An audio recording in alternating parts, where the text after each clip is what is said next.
خب سلام بچه ها. یه موتور طبق یه چیزی که گفته بودم یه موتور گرفتیم برای واسوزی. این در مرحله آوردن بودیم. بعد موتور رو تقریبا کارهایی که براش انجام دادیم الان مرحله بهتون میگم.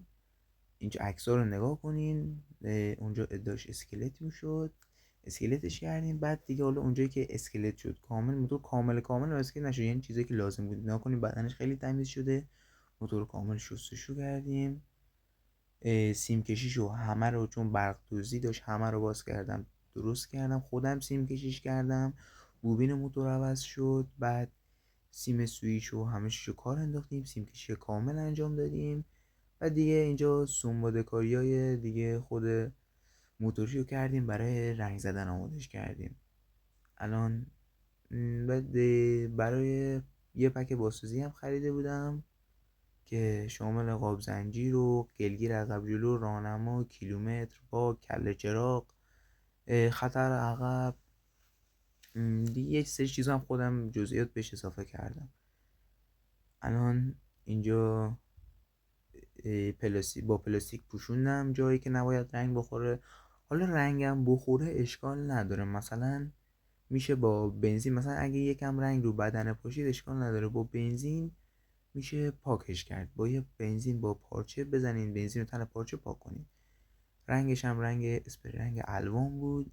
جنس رنگش واقعا خوبه، ما استفاده کردیم، ما که ازش راضی بودیم. حالا دیگه این دیگه بستگی به نظر شما داره. کیفیت رنگ هم که میبینین دیگه چجوریه. دیگه من نشد، میخواستم یه ویدیوی طولانی، یه باسوزی قسمتی براتون بذارم، نشد. ولی یه موتور دیگه میخوام بیارم، پلاک ملی.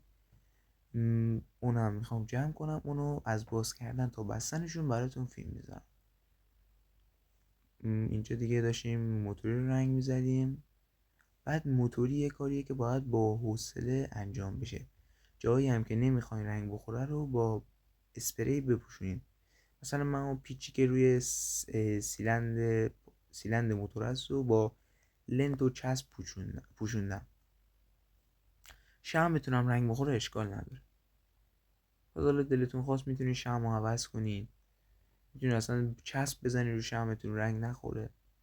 برای خوش شدن رنگم من موتور رو بعد 2 دست که رنگ زدم، من 2 دست زدم. حالا یه موتور بود باز اونو 3 دست زدیم. یه موتور هست 1 دست رنگ میخوره، بستگی به نظر شما داره.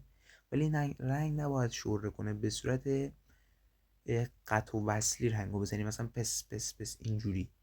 دیگه من حالا تو تصویر صدام نبوده که برای شما توضیح بدم. الان قیمت اسپری رنگم تقریبا 200,000 تومنه. اینجا موتور جمع شد، واقعا تمیز شد. بعد یه چیز دیگه این که من موتورایی که جمع میکنم و به فروش میذارم. همونطور که گفتم موتورایی که بازسازی میکنم به فروش میذارم و برای خرید موتور در خدمت هستم. آدرس گرگان چناران.